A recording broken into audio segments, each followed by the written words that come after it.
Radhe Radhe.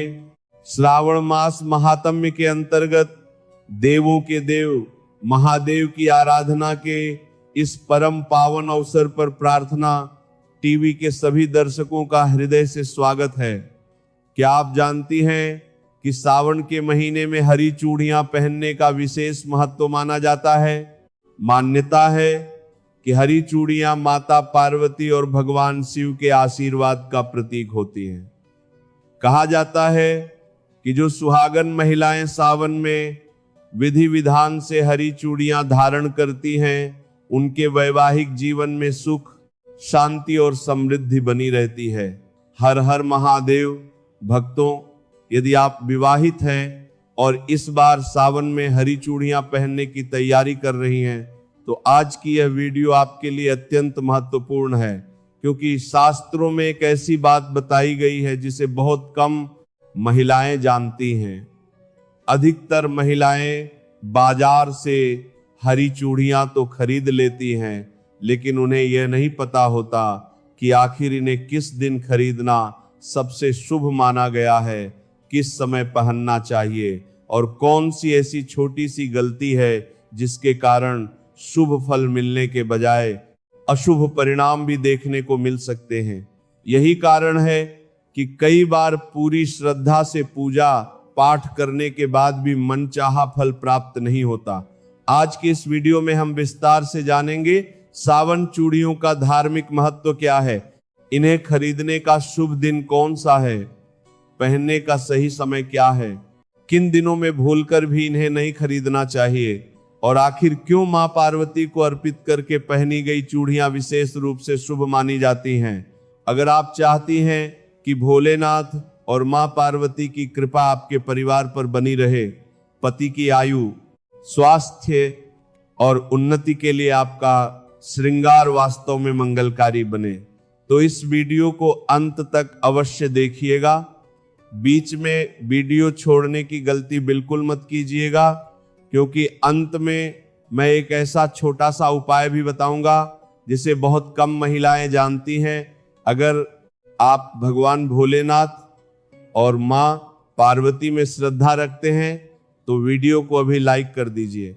Comment में पूरे विश्वास के साथ लिखिए ओम नमः शिवाय, और यदि हमारे चैनल पर पहली बार आए हैं तो चैनल को सब्सक्राइब करके बेल आइकन अवश्य दबा दीजिए, ताकि सावन व्रत, पूजा और सनातन धर्म से जुड़ी ऐसी महत्वपूर्ण जानकारियां सबसे पहले आपको मिलती रहे।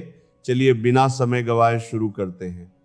मेरी प्यारी बहनों, आज मैं आप सबसे एक छोटी सी बात पूछना चाहता हूं। जब सावन का महीना आने वाला होता है तो क्या आपके मन में भी एक अलग ही आनंद नहीं जागता? क्या ऐसा नहीं लगता कि अब फिर से भगवान भोलेनाथ के मंदिरों में घंटियों की ध्वनि गूंजेगी, शिवलिंग पर जल चढ़ेगा, घर घर में ओम नमः शिवाय का जाप होगा और हर सुहागिन अपने पति के सुख, सौभाग्य और लंबी आयु की कामना करते हुए मां पार्वती का आशीर्वाद मांगेगी? यदि आपके मन में भी ऐसा भाव आता है तो समझ लीजिए कि ये केवल एक परंपरा नहीं, बल्कि आपकी श्रद्धा की सबसे सुंदर अभिव्यक्ति है। लेकिन बहनों, श्रद्धा जितनी पवित्र होती है उतना ही आवश्यक होता है। सही ज्ञान, कई बार हम पूरी निष्ठा से पूजा करते हैं, पूरे मन से व्रत रखते हैं, 16 श्रृंगार भी करते हैं, फिर भी मन में कहीं ना कहीं यह प्रश्न रह जाता है कि आखिर वो शांति, वो कृपा और वो आनंद क्यों महसूस नहीं हो रहा जिसकी हमने कामना की थी। ऐसा क्यों होता है? क्या भगवान हमारी पूजा स्वीकार नहीं करते? नहीं, भगवान तो अपने भक्त का प्रेम देखते हैं। उनके लिए सोना चांदी, बड़े बड़े चढ़ावे या महंगे आभूषण नहीं, बल्कि भक्त का निर्मल मन सबसे बड़ा उपहार होता है। लेकिन हमारे आरसी मुनियों ने एक बात और समझाई है। उन्होंने कहा कि जब श्रद्धा और सही विधि दोनों साथ चलती है, तब पूजा का पुण्य और भी अधिक फलदायी माना जाता है। यही कारण है कि आज हम एक ऐसी छोटी सी बात पर चर्चा करेंगे जिसे बहुत सी महिलाएं अनदेखा कर देती हैं। वह बात है सावन की हरी चूड़ियां। बहनों, आपको यह सुनकर आश्चर्य होगा कि हर साल हजारों महिलाएं पूरे उत्साह से हरी चूड़ियां खरीदती हैं, लेकिन उनमें से अधिकांश को यह पता ही नहीं होता कि इन्हें खरीदने का शुभ समय क्या माना जाता है, किस दिन पहनना उचित माना जाता है और पहनने से पहले कौन सा छोटा सा धार्मिक कार्य करना चाहिए। आज की पूरी चर्चा इसी विषय पर है, इसलिए मैं आपसे निवेदन करता हूं कि इस वीडियो को बीच में छोड़कर मत जाइए।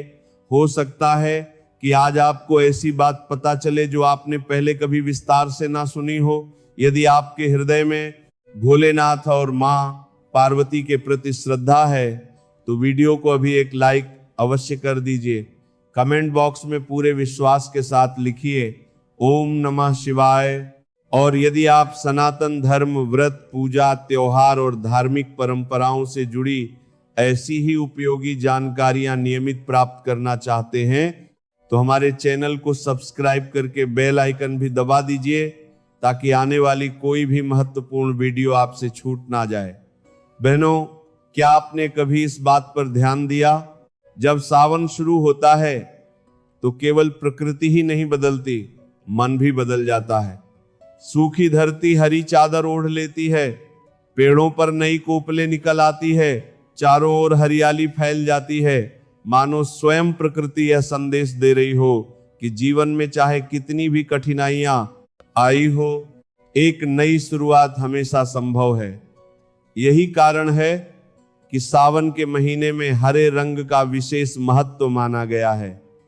हरा रंग केवल सुंदरता का प्रतीक नहीं बल्कि आशा का प्रतीक है, सौभाग्य का प्रतीक है, समृद्धि का प्रतीक है और सबसे बढ़कर यह जीवन में नई ऊर्जा का प्रतीक माना जाता है। इसीलिए हमारी माँ और दादियां कहा करती थी, सावन में जितनी हरियाली बाहर दिखाई देती है उतनी ही हरियाली अपने घर परिवार में भी बनाए रखने का संकल्प लेना चाहिए। और यही भावना हरी चूड़ियों के पीछे भी छिपी हुई है। लेकिन बहनों, एक बात हमेशा याद रखिए, चूड़ियां अपने आप में कोई चमत्कारी वस्तु नहीं होती। चमत्कार होता है आपकी श्रद्धा में, आपके विश्वास में, आपकी प्रार्थना में। जब कोई सुहागिन महिला भोलेनाथ और मां पार्वती को अपना आराध्य मानकर पूरे प्रेम से उनका स्मरण करते हुए श्रृंगार करती है, तब वही श्रृंगार उसके लिए एक आध्यात्मिक संकल्प बन जाता है। आज की सबसे बड़ी भूल, आजकल बाजारों में सावन शुरू होने से कई दिन पहले ही हरी चूड़ियों की दुकानें सज जाती है। लोग भीड़ देखकर खरीद लेते हैं। किसी ने कहा आज ऑफर है, किसी ने कहा आज समय मिल गया, किसी ने कहा कल फुर्सत नहीं मिलेगी और बस चूड़ियां खरीद ली, पहन भी ले। लेकिन बहनों, क्या कभी आपने यह जानने की कोशिश की कि हमारी परंपरा इसके बारे में क्या कहती है? क्या हर दिन शुभ माना गया है? क्या हर समय पहन लेना उचित माना गया है? या फिर कुछ ऐसे दिन भी हैं जिनमें थोड़ा संयम रखने की सलाह दी जाती है? यही वो प्रश्न है जिसका उत्तर हम आगे जानेंगे। और विश्वास मानिए, यदि आप इस छोटी सी बात को समझ लेंगी तो आगे से सावन का श्रृंगार केवल एक रस्म नहीं रहेगा, बल्कि आपके मन की सच्ची भक्ति का उत्सव बन जाएगा। ओम नमः शिवाय, हर हर महादेव। मेरी प्यारी बहनों, आज मैं आपसे कोई कठिन शास्त्र नहीं कहने जा रहा, ना ही ऐसी बात जो केवल विद्वान ही समझ सके। आज की बात बहुत सरल है, लेकिन यदि इसे मन से समझ लिया जाए तो सावन का आपका श्रृंगार केवल बाहरी सजावट नहीं रहेगा, बल्कि भक्ति का एक सुंदर संकल्प बन जाएगा। जरा मन में सोचिए, जब सावन आने वाला होता है तो सबसे पहले आपके मन में क्या आता है? शायद नई हरी चूड़ियां, नई साड़ी, मेहंदी, भोलेनाथ का जलाभिषेक, सोमवार का व्रत और मां पार्वती के चरणों में अपने परिवार के सुख की प्रार्थना। यही तो सावन की सबसे सुंदर बात है। यह महीना केवल कैलेंडर का एक महीना नहीं होता, यह मन को भगवान के निकट ले जाने का अवसर होता है।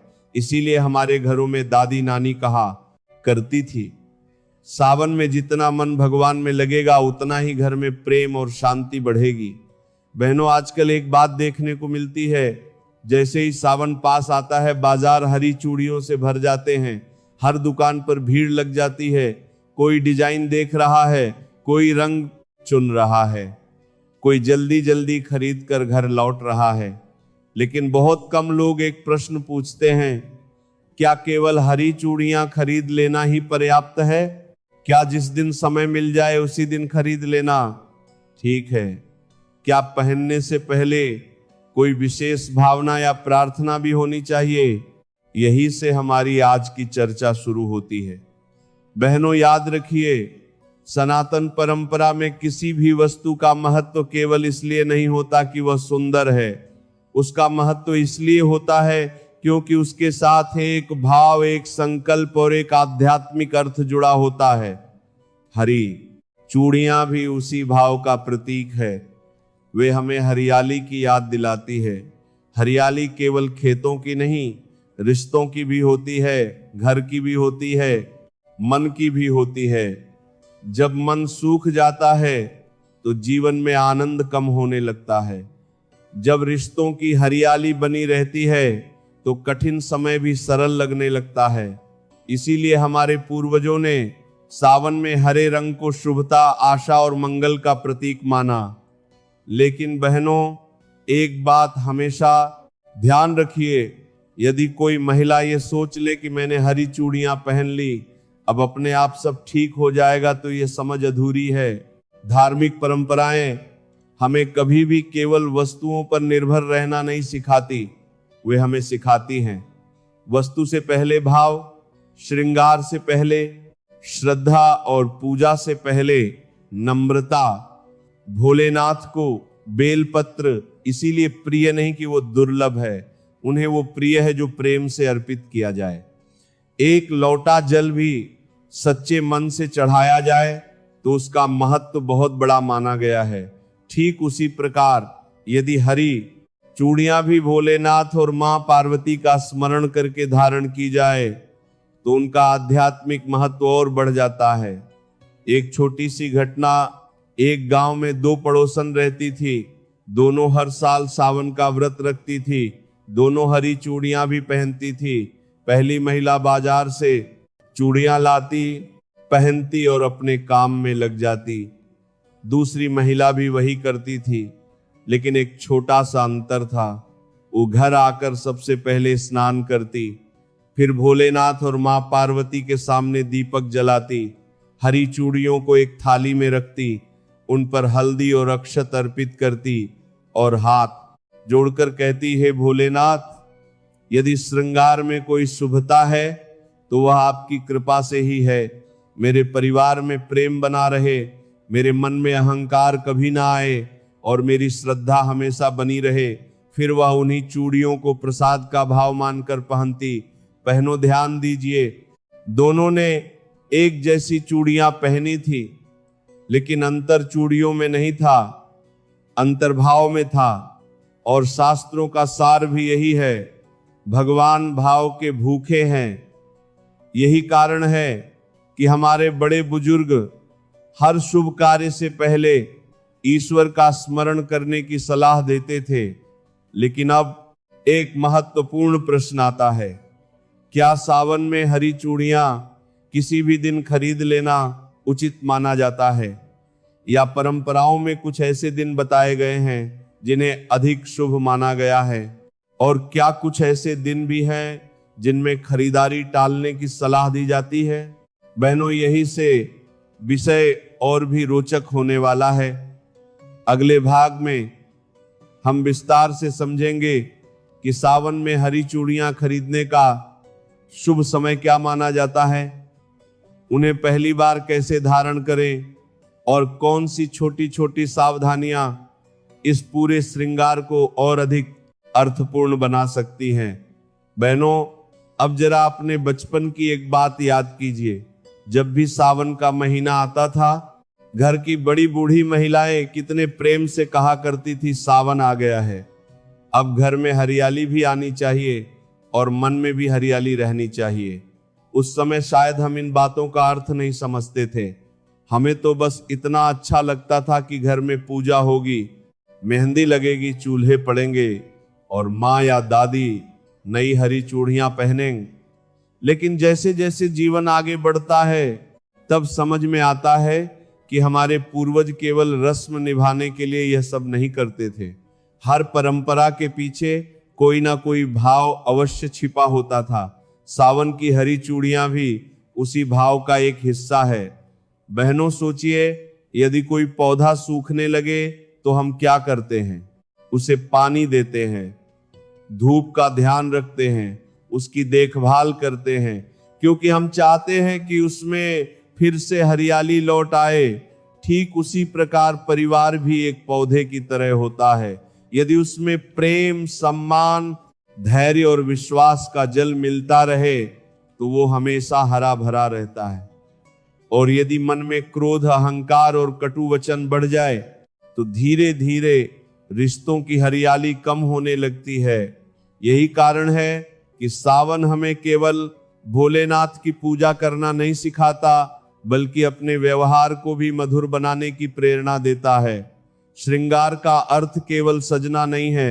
बहनों, आज के समय में श्रृंगार को अक्सर केवल सुंदर दिखने से जोड़कर देखा जाता है, लेकिन सनातन परंपरा में श्रृंगार का अर्थ इससे कहीं अधिक गहरा है। जब कोई सुहागिन अपने माथे पर सिंदूर लगाती है, हाथों में चूड़ियां पहनती है, मांग में कुमकुम सजाती है, तो वो केवल स्वयं को नहीं सजा रही होती, वह अपने जीवन में मंगल, सौभाग्य और शुभ संकल्पों का सम्मान कर रही होती है। इसी कारण हमारे यहाँ कहा गया कि श्रृंगार हमेशा प्रसन्न मन से करना चाहिए। क्रोध में, झगड़े के तुरंत बाद या मन में नकारात्मकता लेकर किया गया कोई भी शुभ कार्य अपने वास्तविक आनंद को खो देता है। इसलिए यदि आप सावन में हरी चूड़ियां धारण करें तो पहले अपने मन को शांत करें, 2 मिनट भोलेनाथ का स्मरण करें, फिर मां पार्वती से प्रार्थना करें, हे मां, मुझे ऐसा विवेक दीजिए कि मैं अपने परिवार में प्रेम, धैर्य और सम्मान बनाए रख सकूं। बहनों, विश्वास मानिए, ऐसी प्रार्थना मन को भीतर से बदल देती है। एक प्रश्न जो हर महिला को स्वयं से पूछना चाहिए, मैं आप सबसे एक प्रश्न पूछना चाहता हूं। जब आप हरी चूड़ियां खरीदती हैं तो आपके मन में पहला विचार क्या होता है? क्या यह कि लोग क्या कहेंगे, या यह कि यह रंग मुझ पर कैसा लगेगा, या फिर यह कि मैं भगवान के सामने श्रद्धा से यह श्रृंगार करूंगी? बहनों, मन की दिशा ही पूजा की दिशा तय करती है। यदि मन केवल दिखावे में उलझ जाए तो पूजा एक रस्म बनकर रह जाती है, लेकिन यदि मन में समर्पण हो तो वही छोटा सा कार्य भी साधना बन सकता है। इसीलिए हमारे ऋषियों ने बार बार कहा, बाहरी पूजा से पहले भीतरी पूजा आवश्यक है। भीतरी पूजा क्या है? मन से ईर्ष्या कम करना, कटु वचन छोड़ना, घर में मधुरता बनाए रखना, बड़ों का सम्मान करना और भगवान पर विश्वास रखना।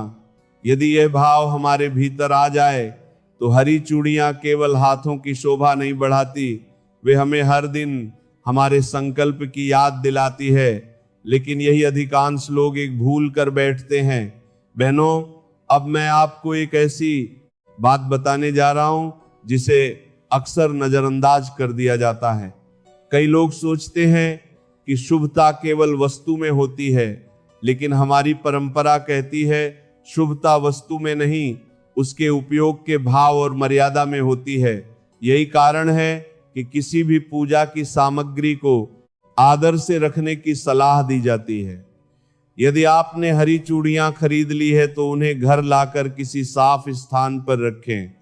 यदि संभव हो तो पहली बार पहनने से पहले भोलेनाथ और मां पार्वती के सामने कुछ क्षण रखकर प्रार्थना करें। यह कोई कठोर नियम नहीं, बल्कि श्रद्धा का एक सुंदर भाव है। और बहनों, श्रद्धा कभी बोझ नहीं होती, श्रद्धा तो मन को हल्का करती है। अब आगे सबसे महत्वपूर्ण बात।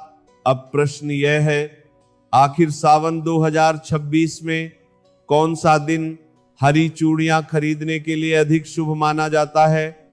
यदि सोमवार और शुक्रवार दोनों का महत्व बताया जाता है तो इनमें क्या अंतर है? क्या सुबह खरीदना बेहतर माना जाता है या पूजा के बाद पहनना? और यदि किसी कारणवश पहले सोमवार को चूड़ियां ना खरीद पाए तो क्या करें? इन्हीं सभी प्रश्नों का उत्तर हम अगले भाग में विस्तार से समझेंगे। इसीलिए इस चर्चा को अंत तक अवश्य सुनिए, क्योंकि कई बार छोटी सी जानकारी ही बड़ी उलझन को दूर कर देती है। बहनों, एक बात हमेशा याद रखिए, भोलेनाथ का मार्ग कभी भी दिखावे का मार्ग नहीं रहा।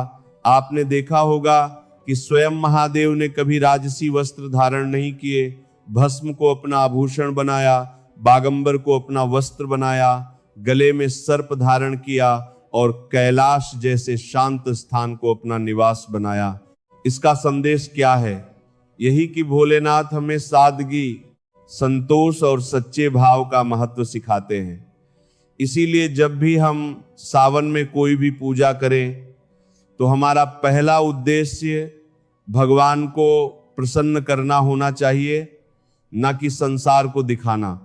आजकल सोशल मीडिया का समय है, कई बार लोग पूजा से अधिक उसकी तस्वीर लेने में व्यस्त हो जाते हैं। श्रृंगार भगवान के लिए कम और दुनिया को दिखाने के लिए अधिक होने लगता है।